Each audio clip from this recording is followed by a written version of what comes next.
स्वयं नित्य निरंतर कर्मों के जाल को रच रहा है और अपने आप को बांध रहा है। आपको मुक्त होना है, बंधना नहीं है। जीव का जन्म कर्मों के अनुबंध से होता है, कर्मों के बंधन से होता है, और उसको अपना ऋण चुकाना होता है। कर्मानुबंध ये बहुत सूक्ष्म विषय है। जैसे आप जिस परिवार में जन्म लिए हैं तो उस परिवार के लोगों से आपका ऋण है, इसलिए उसी परिवार में आप आए हैं।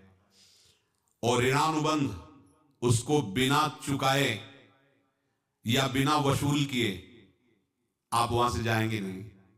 आपको लेना है तो वसूल करना है और देना है तो चुकाना है। ये पूर्व के जन्मों से निश्चित किया गया है। जैसे किसी के यहां पुत्र हुआ, जन्म से ही पैसा खर्चा शुरू हुआ, जो बड़ा हुआ तो उद्दंडता के द्वारा मार पूरे परिवार को क्लेश पर क्लेश देता चला जा रहा है। ये तुम्हारे कर्म का फल है। या ऐसे शक्तिहीन बुद्धिहीन ऐसे पागल पूरे जीवन सेवा करो, तुमसे अपना हिसाब चुकाने के लिए वो आया है। अब परिवार के जो सदस्य जुड़े आके, मतलब पत्नी आते ही पूरी हृदय में आनंद, परिवार में आनंद, और जीवन भर वो आनंद ही सुख देने के लिए उसका जन्म हुआ। वो अपना ऋणानुबंध मुक्त, और आते ही भयंकर क्लेश खड़ा कर दिया, बीच में दीवार और झगड़ा ऐसा, फिर अतरे दिन मारपीट शुरू, कलह अशांति, पूरा जीवन नर्क हिसाब करने आए। यहां ऋण चुकाए बिना कोई जा नहीं सकता, ऋण चुकाना पड़ेगा।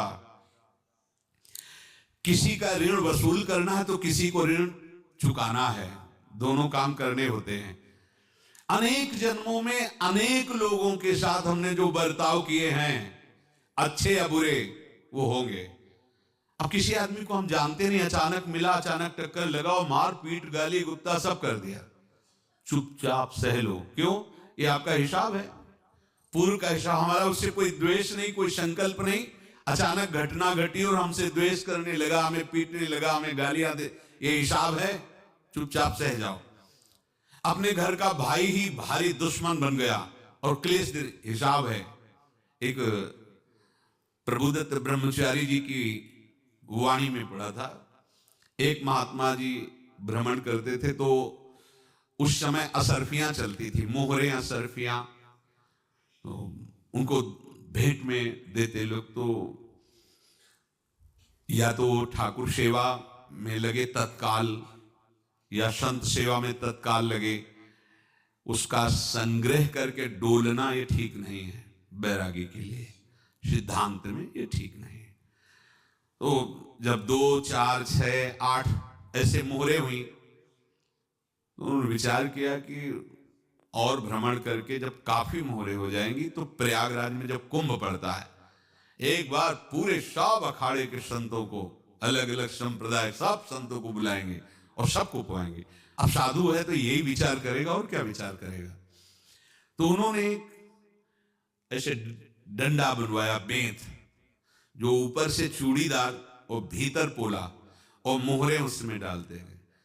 और भ्रमण, जहां जहां श्रद्धालु भगत सबके यहां जाना और इच्छा रखना कि एक मोहर तो दे दे दक्षिणा में। कामना कोई भी हो वो बांधती ही है, ध्यान रखना। इसीलिए प्रभु जो चाहे वो करे, अपनी चाह नहीं रखनी चाहिए। अपनी चाह प्रभु की चाह में मिला। धीरे धीरे वो छड़ी भर गई। भ्रमण करने वाले महात्मा चूड़ी लगाई, इंतजार करते रहे। जब प्रयाग का कुंभ पड़ा तो चले। तो रास्ते में एक गांव में पूछा जाता है, जैसे कहीं रुको कि कोई श्रद्धालु ऐसा है जो संत सेवी है। तो कुछ लोगों ने बताया, हाँ एक परिवार है, बहुत संत सेवी है और आपको मिलाते हैं उनसे। हाँ ये महाराज घर में रुका, खूब अच्छा हलवा पूड़ी पवाया, और जो घर के मालिक थे चरण दबाए। चरण दबाते दबाते उनकी दृष्टि पड़ी उस डंडे पे, इतना मोटा और ऊपर से कुछ चूड़ी सी भी नजर आ रही, इस डंडे में तो कोई रहस्य है ही है। अब महात्मा जी को खवा पिला के सुला दिया। महात्मा जी जब सो गए तो पत्नी से धीरे से कहा, वो डंडा लाओ बाबा जी का डंडा। अब वो चूड़ीदार जो ही खोला पलटाया तो सैकड़ों मोहरे। ऐसे संत रोज पधारे भगवान, तुम आनंद हो जाए फिर क्या। पत्नी से कहा, नाप के कंकड़ लाओ। वो तो महात्मा जी तो खाए खीर पूरी, आराम से सो रहे। रात में पूरी प्लानिंग करके उसमें कंकड़ भर के चूड़ी लगाकर सिराने रख दिया, सारी मोहरें हटा ली। महात्मा जी आराम से छड़ी उठाए तो वजन पक्का। वैसे बड़े लोग चतुर होते हैं, पर ये नहीं जानते कि कर्म कितना भयानक होता है। और उनकी कोई संतान नहीं थी, पर धन में इतना प्रेम उनको था। बहुत सावधान साधु महात्माओं के पास जो अर्थ है, गृहस्थी अगर आता वहीं से है, पर अगर उसको जोर जबरदस्ती या किसी छल कपट से, तो वो उसका विनाश ही करता है। आज तक का प्रमाण है। अब उनको ये भाव पता नहीं होगा, या पता होगा तो लोभ के कारण वो उसको मान नहीं पाए होंगे। महात्मा जी गए प्रयाग में, किसी अखाड़े पर रुके और वहां प्रार्थना की कि कल जो है संपूर्ण अखाड़ों का निमंत्रण किया जाए और सब संतों को भोग पवाया जाए और उनको दक्षिणा भी दी जाए। महंत ने सोचा कि बहुत बड़ा है तो उत्सव है, क्योंकि प्रयाग में कितने हजारों संत महात्मा सब।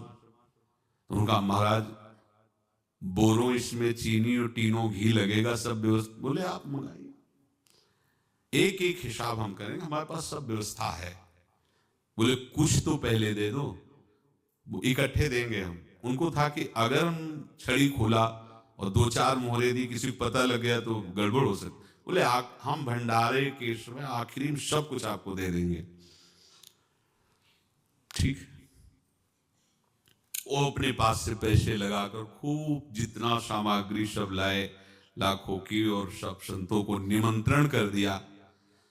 संत जन निमंत्रित हो गए, भंडारा बन रहा है। तब वहां के महंत है, उनका देखो भंडारा भी बन रहा है, संतों को निमंत्रण। अब आप अर्थ की व्यवस्था कीजिए, क्योंकि इतनी बड़ी हमारी सामर्थ्य नहीं थी जितना हमने किसी तरह हमने व्यवस्था की। अब मुझे अर्थ चाहिए, तभी आगे की व्यवस्था बढ़ेगी। संतों को दक्षिणा देंगे और जिनसे अर्थ लिया उनको दे। देखो रसोई बन गई है सब। उनका छत में विश्वास नहीं तो ये अभी चूड़ी खोली। उनको तो था ना कि मोहरे हैं कंकड़। तो जैसे कितना उनको सदमा लगा होगा, हजारों संतों का निमंत्रण, रसोई बन, मतलब संत हो के छल कपट। तो उनका, महाराज आपने तो हमारा नाश कर दिया, जो महंत थे। अब बताओ, रसोई बन गई, संत निमंत्रित हो गए, और आप ये कंकड़ दिखा रहे हैं हमको। आपने तो हमें बर्बाद कर दिया, हमारी इतनी सामर्थ्य नहीं थी, आप पहले बता देते। संत होकर ऐसा छल कपट। और वो बोले तो क्या बोले, क्योंकि उनको पता था कि मोहरे हैं इसमें। अंदर से उनका चिंतन गया उसी सेठ के पास, अच्छा ऐसा धोखा हमारे साथ किया, भोगोगे तुम। ये जो निकलता है ना भोगोगे, ये अकाट्य होता है। क्योंकि किसी का भी हृदय, मान लो किसी भी जीव जंतु को आप कष्ट दें और उसका हृदय आह भर जाए, तो वो आह वज्र की लेकर तुम्हें भोगना पड़ेगा। वो देखो भीष्म जी को भोगना पड़ रहा है। सांप को ऐसे धनुष की नोक से उठाया और बबूल के कांटों के ऊपर फेंक दिया, कई दिन तक शेदा हुआ, वो आह भर करके मरा। तो आपको 6 महीने बाणों की सैया पर आह किसी की ना लेना जिंदगी में। कोई ऐसा कहा, कोई आह भर करके कह दिया तुम समर्थ हो, हम तो कुछ कर नहीं सकते, और अंदर से दुखी, फिर तुम्हारी सामर्थ्य काम नहीं करेगी, मिट्टी में मिला देगी। फिर तो संत थे और भगवत आराधना के लिए, संत आराधना के लिए ही ऐसा किए हुए थे। अब इनका कैसे मुंह दिखाएं, आप क्या करें। सुबह संत जन आएंगे, सबके बीच में हमारी कि देखो इन्होंने, आप क्या करें। गए और संगम में जाके छलांग लगाई, अपने प्राण त्याग दिए। अब उनके तो पास मोहरे थी और व्यापार बढ़ा, और 9-10 महीने बाद ही लड़का हुआ। अब तो उनको कि संत फलीभूत हो गया। देखो व्यापार चल रहा, लड़का नहीं होता था, लड़का भी हो गया। बड़ा आनंद छा रहा है। जब से वो प्रकट हुए और धन की वृद्धि शुरू हो गई। पढ़ाई लिखाई में उनके खर्चा हुआ, सब बस बीमारी शुरू हो गई उनके शरीर में, और उसमें पैसा जाना शुरू हुआ। इतने आसक्त वो दोनों हो गए कि कुछ भी हो, व्यापार ठप, संपत्ति बेचना शुरू। तो उन्होंने कहा कि बेटा मैं क्या कर सकता हूं तुम्हारे लिए? बोले हमारी अंतिम इच्छा है प्रयाग चलो, और जितने प्रयाग में संत महात्मा सबको एक बार भंडारा करवाओ, हमारी इच्छा अंतिम है। क्योंकि अंतिम यही इच्छा थी। तो बोले अब ज्यादा संपत्ति तो नहीं रह गई, तो बोले घर बेच दो, मेरे लिए ही तो है, बेच दो। मुझे लगता है मैं बचूंगा नहीं, पर मेरी अंतिम इच्छा पूर्ण कर दो। घर बेच दिया, जेवर बेच दी। वहां गए, जब संत सेवा की तो बोले मुझे संगम तक ले चलो। संगम तक ले गए और बोले समझे तुम चुराए थे और हमने उसको छीना है, कुछ नहीं रह गया तेरे पास कुछ, अब केवल ममता और आसक्ति में जल कर मर और नरक प्राप्त कर। मैं वही महात्मा हूं जिसकी तूने मोहरे ली थी, शरीर छोड़ दिया।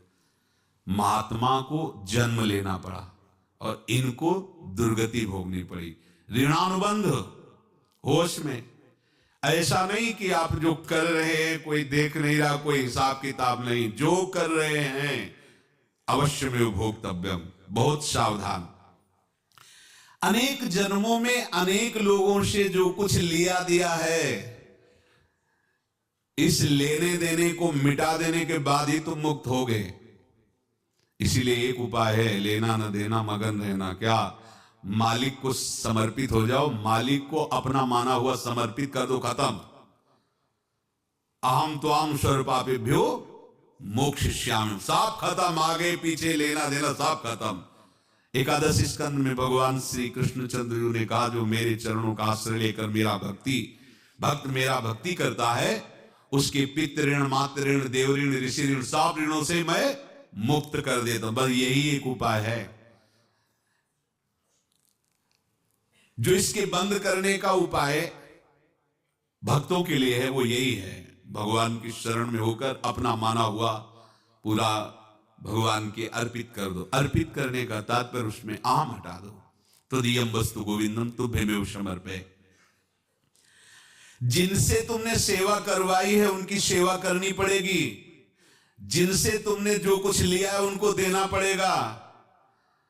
ये लेने देने का व्यापार जब तक समाप्त नहीं होगा तब तक तुम्हारा जन्म मरण चलता रहेगा। अब आपको यहां समझना है, यदि आपसे किसी ने पैसे लिए बेईमानी करके नहीं दे रहा है तो आप उसको गाली मत दीजिए, आपने बेईमानी की थी इसलिए आपकी बेईमानी हुई है, ले गया, कोई बात नहीं है, बंधन से मुक्त हुए, जो बोझा था चला गया। उसको ऐसा ना देखे कि ये बेईमान हमारे रुपए मार लिए, अब जो कुछ होगा देखेंगे। अगर आप आगे नया कुछ करते हैं तो फिर आगे का हिसाब आपको भोगना पड़ेगा, ध्यान रखना। ऐसा नहीं है कि आपको भोगना नहीं पड़ेगा। एक ही उपाय है कि आप जो शरीर धारण किए इसी में जो भोग ले, आगे ना होना चाहिए। तो क्या करे? सर्वतो भावेन भगवान की शरण ले ले। ये तो सर्वाणि कर्माणि मयि सन्न्यस्य मत्पराः अनन्येनैव योगेन माम ध्यायन्तु उपासते तेषामहं समुद्धरता मृत्यु संसार से। ये बड़ा कठिन है पार होना, कोई छोटी मोटी बात है। एक महात्मा बाल्यावस्था से भजन करते थे, शालिग्राम भगवान पास रखते थे और उन्हीं की आराधना करके बस पाठ, नाम, जप और भ्रमण करते थे। यौवन अवस्था थी, गंगा जी के किनारे अपने ठाकुर को विराजमान करके स्नान करने के लिए कपड़ा ही उतार रहे थे कि 90 लोग आ गए, भाला तलवार सब ले, मारो मारो इसको मारो, घेर लिया। तो उन्होंने हाथ जोड़कर कहा हमने क्या अपराध किया, कोई सुन ही नहीं रहा। तो उन्होंने कहा मार तो डालोगे ही आप 90 लोग, हम कोई अस्त्र शस्त्र तो लिए नहीं, एक बार हमें गंगा में डुबकी लगा देने दो और अपने ठाकुर को स्नान करा देने दो, फिर इसके बाद आप मार देना। भगवत इच्छा से लोग रुक गए, स्नान किया और अंदर से प्रार्थना की, प्रभु ये क्या लीला है आपकी, आपके सिवा मेरा कोई है नहीं और ये मुझे मारना चाहते हैं। तो भगवान ने जानते हो क्या कहा उनके अंतर में, तुम मेरे में ध्यानस्थ हो करके शरीर को छोड़ो, ये लोग मारेंगे। ये मेरे भजन का फल है कि तुम्हें 90 जन्म नहीं लेना पड़ेगा। एक ही जन्म में 90 मिलके, तुमने 90 हिंसा की थी पूर्व में, तो तुम्हें 90 बार जन्म लेना होता और एक एक करके मारते। ये मेरे भजन का प्रताप है कि एक बार में ही 90 का हिसाब हो जाएगा। तुम आंख मूंदो, मेरे ध्यान में मगन रहो, मेरे प्रताप से तुम्हें कोई चोट नहीं होगी और स्वाभाविक मूर्छावस्था में प्राण तुम्हारे छूट जाए। ऐसा ही हुआ। तो ये बात समझ लो कि ये जो कर्मानुबंध है, ऋणानुबंध है। आप देखो, अगर शाप महात्माओं ने दिया कि तुम्हारे वंश का इससे विनाश होगा, तो भगवान भी परम धाम जा रहे तो उसी कील से, बाण की नोक में जो मछली लील गई थी, छोटा कण, उसी से की नोक बनाई और उसी नोक प्रहार किया। भगवान के श्री चरण में वही बाण की नोक लगी और भगवान था, स्वीकार किया ना। भगवान का बड़ा लीला विचित्र है। अगर छुप करके उधर राम अवतार में बात, तो इधर ऐसे स्वीकार किया है भगवान ने। ऐसा कहीं नहीं दिखा है कि मैं भगवान हूं तो मैं अपने लिए, ऐसा नहीं दिखा है। नारद जी का हित किया पर नारद जी ने शाप दिया तो भगवान ने स्वीकार किया। बंदरों ने ही सहायता की, जैसा बोले थे वैसा। ये लीला इस शरीर में भोगनी पड़ेगी। हाँ, ज्यादा को कम में भुगता देंगे, पर अब अगला शरीर ना मिले इसके लिए सर्वतो भावेन भगवान के आश्रित हो जाए। जैसे आपने दुकान फैला रखी है तो उसमें दो काम होते हैं, लेना और देना। किसी को उधार दिया है तो हमें उसे लेना है, और कोई नगद देकर सामान ले रहा है तो उसे सामान देना है, या उधार लिया है तो हमें उधार देना है। अब अगर दुकान बंद करनी है तो तुम्हें देने वालों पर जोर देना है, लेने वालों पर जोर नहीं। लेने वाला तो जाओ हम क्षमा किया, समर्पित किया, हमारा कोई संबंध नहीं, खत्म हो जाए, वो खुशी हो जाएगा। लेकिन देने वाला तुम अगर दुकान भी उठा दोगे तो जहां भी रहोगे तुम्हारे पास वो आएगा, लाइए हमारा। तो देने पर नजर रखिए, जिसका जिसका हिसाब है वो आपके सामने आता जाए, हटाते जाओ। लेने पर नजर मत रखिए और दुकान फौरन उठा दीजिए, नहीं अगर लेते देते रहे तो चलता रहेगा। आगे चलकर कुछ लेना ना देना, मगन रहना बस अपने प्रभु के चिंतन में।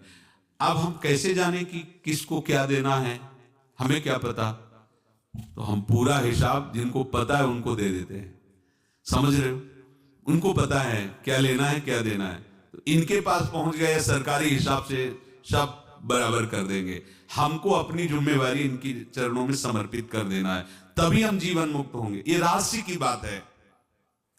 प्रभु कह रहे हैं, यस्य सर्वे समारंभाः काम संकल्प वर्जिताः ज्ञानाग्नि दग्ध कर्माणं तमाहु पंडितम बुधाः।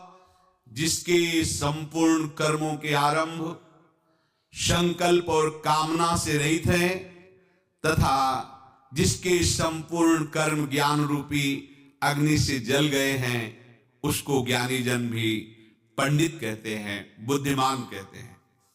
पूज्य श्री भाई जी महाराज कह रहे हैं, जैसे वहां ज्ञानाग्नि से दग्ध कह रहे, तो अपने वृंदावन वासियों का जब प्रेम का प्रादुर्भाव होगा तो समस्त पाप भस्म हो जाते हैं, अशांति नष्ट हो जाती है, संसार ज्वाला स्पर्श भी नहीं कर सकती है।